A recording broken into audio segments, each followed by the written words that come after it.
Maverick 100.9 Aggie Lands Country Alternative. It's Cordless, and we get to make some new friends today. I've got a band here called the Western Express.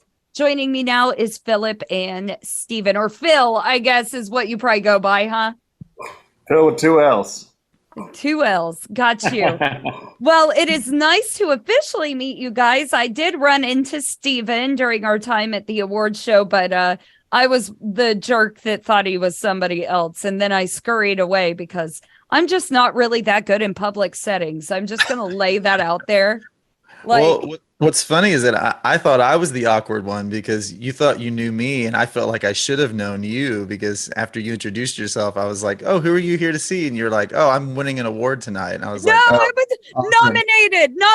nominated. Oh, excuse me, nominated. I'm sorry, nominated for an award." And I was just like, when you scurried off, and I was like, "Oh man, I should have totally known who she was." Like, man, she was probably important. No, I know. It's still just me. Trust me. Like, and you guys are getting to know already just over Zoom how truly chaotic and weird I am. I am nobody special. I just like music, and I'm excited to kind of dive in to your music because we haven't got to meet before, and you've released your first radio single to us called Flower of the Rio Grande, which is very poetic and pretty. And I'm assuming that's going to be the sound that comes along with it, right? I think so. Yeah, I think it is. I think it's a beautiful song. Okay. I heard the deep breath and I was like, oh, I read this totally wrong. No, it is. It's a beautiful song. You know, it's got a different flavor than I think what you might normally hear on like a Texas country, you know, in a Texas country vein. It's it's minor key. It's more kind of Southwest feel than maybe like a straight ahead country song, you know, something kind of unique. Now, when it comes to the band Western Express, are you all songwriters, or do you all bring different elements to say this single in particular?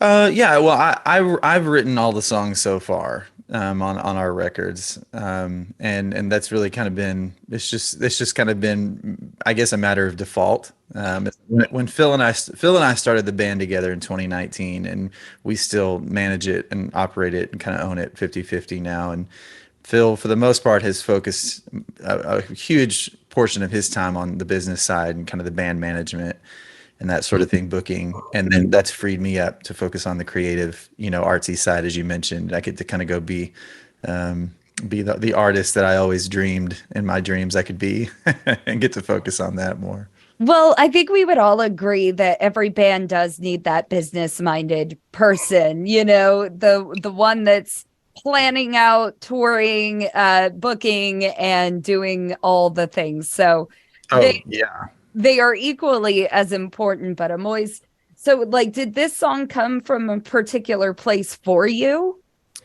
Yeah. I had it's a pretty kind of verbatim life experience I had in a relationship a few years back. I wrote it in, I think, May or June of 2020. And I had a lot of time to spend with this one particular person because of just the nature of how the world was at that time. And so I just kind of had this idea, for writing it. She's from the Valley. And so it was just, all of it kind of came together like that, you know. But it's pretty close to the experience I had actually with that relationship. I love a good story. You know, that's what country music all about is storytelling. So I agree. It's nice to hear that you had an experience, you put it on paper, and now we have made it into music. That's cool to me. Yeah, it's cool to me too. Sometimes it feels like an accident. Yeah, there you go. When an artist tells you that a song just fell out, they literally mean that. Like, it's just like, oops, oh God, I dropped a song there. Yeah, that one fell. And it fell hard. Well, beautiful. Well, we're going to be back to chat with the Western Express more. But first, we got to let you have this beautiful song, Flower of the Rio Grande on Maverick 100.9. Due to copyright, Bryan Broadcasting is not licensed to air this single for you in podcast form, but you can now find it anywhere that you stream and download music. And today's interview continues now. That was the Western Express, Flower of the Rio Grande on Maverick 100.9. We've got the Western Express here with us. Phil and Steven are here, and this is your first release to radio, correct? Right. Yeah, first one to Texas radio. That's right. Congratulations. Now, with a name like the Western Express, I want to know where that came from, because that could mean anything. It could be where you're from. Like, how does that come about? Tell them about it, Phil. There was a little country artist many years ago who was a radio DJ, much like yourself. He just turned 90 years old, and his name is Willie Nelson. And he had a radio show that he would run, and he called it the Western Express. You just compared me to Willie Nelson. I'm still trying to soak that up. So You're on the track. Give me a minute. I have been throwing out ideas for songs. I can't say I have written any songs, but I have been working with a lot of artists on some ideas. So I'll take the comparison, but I will never be no Willie. So okay, so a lot of the, you guys don't strike me as outlaws with the love music, and Steven is a poet, which we're going to get to here in a bit, and you've got all this inspiration. It's always been funny to me, Willie Nelson being considered an outlaw, but realistically, Willie is one of the most peaceful, kind-hearted poet type people in the world. Would you say that you agree? I don't know how the term outlaw ever touched him, except for it seems to be outlandish to be a nice person these days. Yeah, I'll let Steven jump in too, but I'll just say you don't become the nicest, kindest, most wonderful person in the world if you haven't been the exact opposite person before that. And the more you learn about Willie Nelson and the things that he did and done, he's lived a varied life. What a wild one. Yeah. A wild life. And it is not, he is as down and dirty as probably any rapper you'd hear about on the radio, the things that he's done. I mean, he is no limit to the experiences this man has had. Yeah. Oh, well, have you guys got to hang out with Snoop Dogg yet, or no? Oh man, that would really. Not yet. It's on my list. That's on the list. Same here. Biggest dream ever is just, I want to be Snoop Dogg's friend, but only people like Willie Nelson seem to get that honor, but we'll let him have that. Back to the music. You guys released your full album in August, Lunatics, Lovers, and Poets. I love the name of this, but I didn't realize the significance was, I'm blanking. They came from Shakespeare. Yeah. A Midsummer Night's Dream. There's a part where Theseus is giving this monologue where he's talking about how the lunatic, the lover, and the poet all have a similar imagination. They're all kind of create things where nothing exists. The lunatic will imagine some person's out to get him, and kind of hallucinate that way. Or the lover will see someone who's ugly but think they're beautiful because they're kind of falling in love or infatuated. They create this beauty where none exists. Or the poet will grab words from the air that don't exist and they come down from heaven. Like we were talking about, the songs just kind of fall. And so all three of them kind of grasp for something that really doesn't exist. They kind of create it out of thin air, So I never knew any of it. You just taught me something completely new, but it does sound like something familiar, which I believe Shakespeare was way ahead of his time, especially when it comes to, say, mental health. This is a discussion that's around a lot more now, obviously, not when Shakespeare was writing. But I went to a country radio seminar once, and there was a psychologist speaking on the creative mind. And I didn't realize that this also translates over to radio, but people such as ourselves with a creative mind, we are lunatics. We are absolutely crazy, often with undiagnosed mental illnesses. And we also tend to be quite empathetic, and we feel love a whole lot harder than others. So now I need to clearly I've picked up on all the psychology part of these things. Apparently, I need to get more well versed in the literature of it and how before its time it was. That's beautiful.